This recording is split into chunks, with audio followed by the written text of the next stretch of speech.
On today's episode of Watch Chair Go, we find out if the $4 fix on my 1996 Buick LeSabre worked.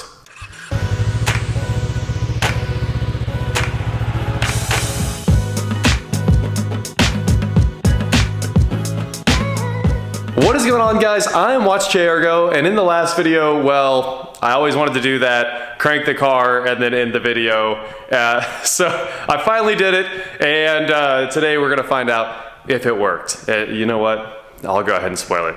It does. Let's get after it. Try number 2. Now the battery is connected with the jump pack.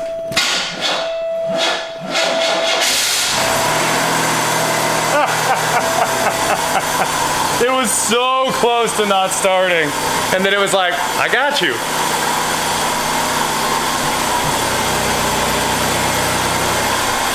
All right, oh, let's get this thing on the ground. I gotta get my garage door open. I don't want it to tear up my brand new door. Couple quick notes. It definitely needs a battery, and that's the only note.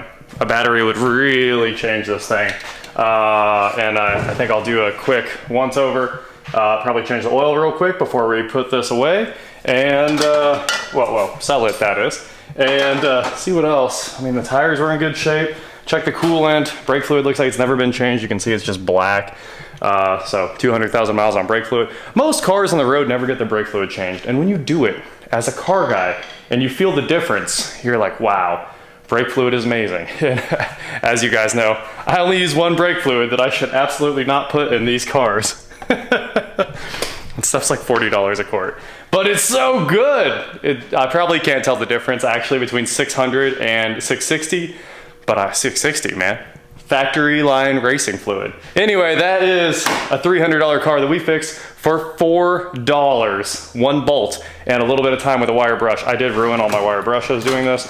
I went through that one first, and then I went through this one, and I kind of tore this one up, but sure worked. Okay, I put a battery in it. We got the Super Start Extreme, and now we can lower the car for the first time and go do a little testing. So, oh man, these were great. Mine are all set up correctly because I spent extra time putting them together. First drive in my LeSabre Custom. Man, I've never had one of these bad boys. Okay, we're just gonna run around the block and straight to the gas station because we don't have to go out on any actual roads. And listen to these brakes. I had only backed it out of the garage, so. No horn, but it is charging. I threw a meter on it. We had 14.4, so that's a good sign. And I'm pretty worried about bugs crawling on me right now. Very worried about bugs crawling on me right now. All right, let's make a pretty hard stop. This thing's hilarious. It is floating down the road. Oh, listen to those brakes. They'll get better. Seats, forward. Oh, it works! The electric seats work. The locks work. Man. Turn signals, so far a good sign. Somebody's gonna make out like a bandit on this car. The only thing this car actually needs is that center console armrest put back in it. Almost to the gas station. Can't wait to get out of this car. I mean, everything feels like spiders are crawling on you. It is a very creepy feeling. Brakes sound better already. Needs a few more hard stops. Oil pressure, 40. 3/4 tank of gas. Coolant temp coming up. We're going for it. Straight out on the highway. And it seems to be running really well. Might be a little bit low on coolant. I'm a little concerned about that. But it's full of gas now.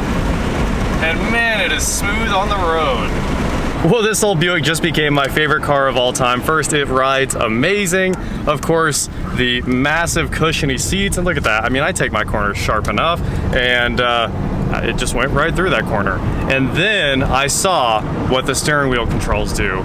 Instead of digitally controlling the volume, it has a servo in the radio like the old home theater receivers.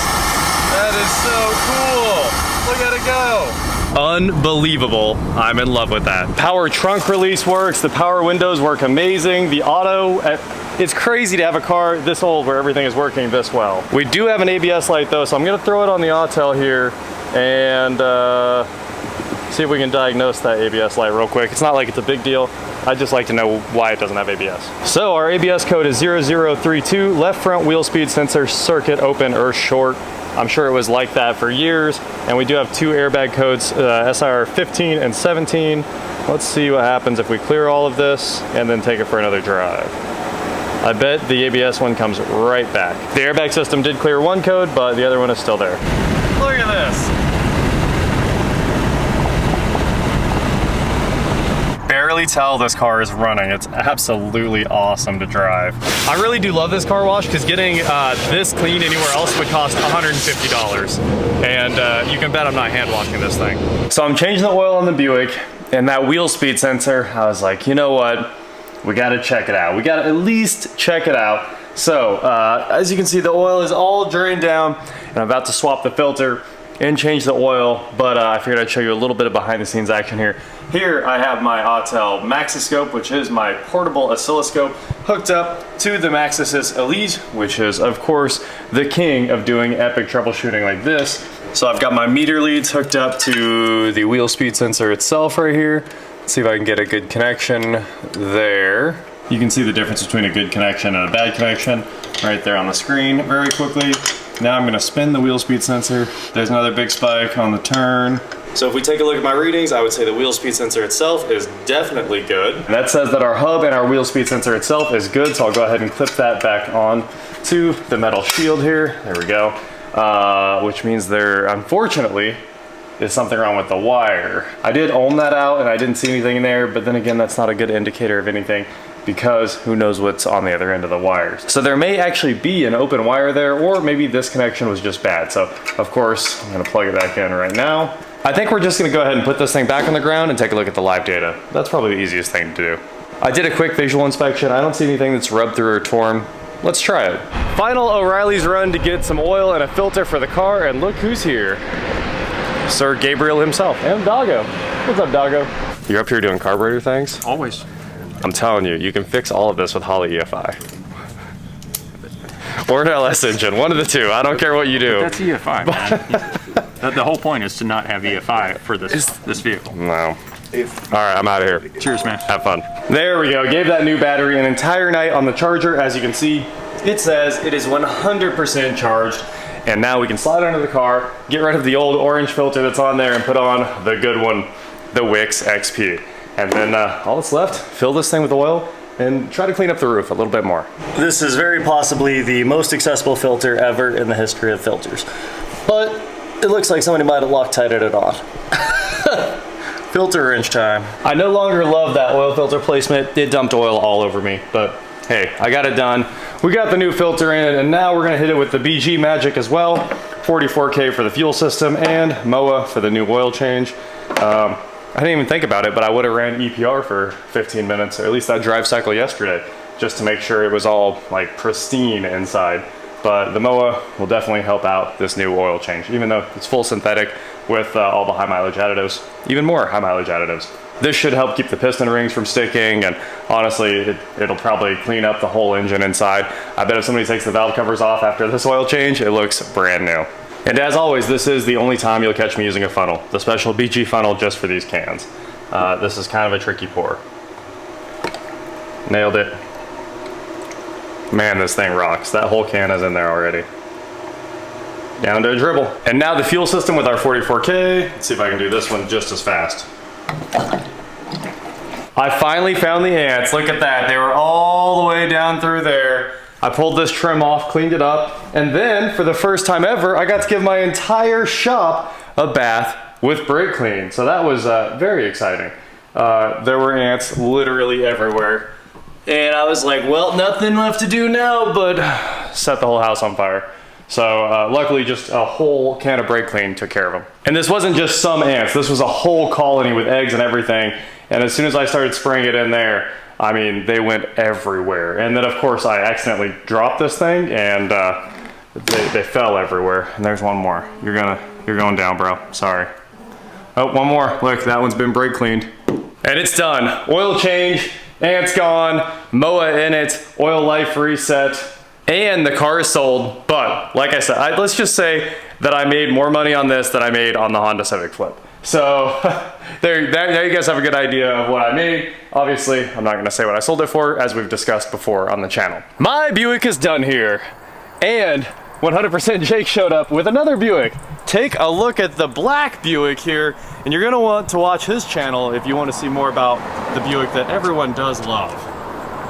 It makes the noise, and it looks great.